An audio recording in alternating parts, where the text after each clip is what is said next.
నీకు సర్వం శివుడే అంటావు, సర్వం శివుడే కదా, ఎక్కడ చూసినా శివుడే అంటావు కదా. కానీ ఎక్కడ చూసినా శివుడే అన్నప్పుడు నువ్వు చూడగలిగేది ఎక్కడైనా శివుడే కనిపించాలి. అంటే నేను ఒకటే ఎందుకు చెప్తున్నాను అంటే మాట, నువ్వు నారాయణని పూజ చేసినావు, నారాయణలో శివుని చూడగలగాలి. అమ్మవారికి పూజ చేసినావు, అమ్మవారిలో శివుని చూడగలగాలి. సూర్యుడికి పూజ చేసినావు, సూర్యుడిలో శివుని చూడగలగాలి. అంటే ఎక్కడ ఏ దేవుడికి పూజ చేసినా ఆ దేవుల్లో శివుణ్ణి చూడగలగాలి. అందుకే అప్పుడు నువ్వు కేవలం ఏంటంటే ఎక్కడ చూసినా శివుడే, సర్వం శివుడే అన్నప్పుడు సర్వం శివుని చూడగలగాలి. ఆ జ్ఞానం నీకు ఉండాలి. సర్వం శివుని చూడగల జ్ఞానం నీకు ఉన్నప్పుడు అది సంపూర్ణమైన శివభక్తి అంటారు. అంటే మనం ఏంటంటే చాలా మంది ఉంటారు భేదాలు, అందుకే శివకేశవ భేదాలు ఎప్పటికీ ఎన్నటికీ చూడొద్దు అని చెప్తున్నాను నేను ప్రతి ఒక్కసారి. ఇప్పుడు శివకేశవ భేదాలు అసలుకే అసలే చూడొద్దు, అది చాలా పాపం అది.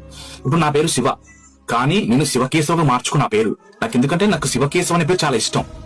ఎందుకంటే వాళ్ళిద్దరూ శివకేశవులు అనేది ఎప్పుడు కానీ ఒక్కలే, వాళ్ళు వేరు అసలుకే కాదు. శివకేశవ భేదాలు అందుకే చూడొద్దు. నువ్వు శివుని పూజ చేసినప్పుడు నారాయణ కొలవాలి, నారాయణ పూజ చేసినప్పుడు శివుని కూడా కొలవాలి. ఎందుకంటే వాళ్ళిద్దరు ఒకటే, వాళ్ళిద్దరిలో భేదాలు అసలుకే చూడొద్దని నేను ప్రతి ఒక్కసారి చెప్తా ఉంటాను అందరికి. అందుకనే ఏ దేవుణ్ణి పూజించినా అందులో శివుని చూడగలగాలి. అదే నీ జ్ఞానం, అదే సంపూర్ణమైన శివభక్తి అంటారు.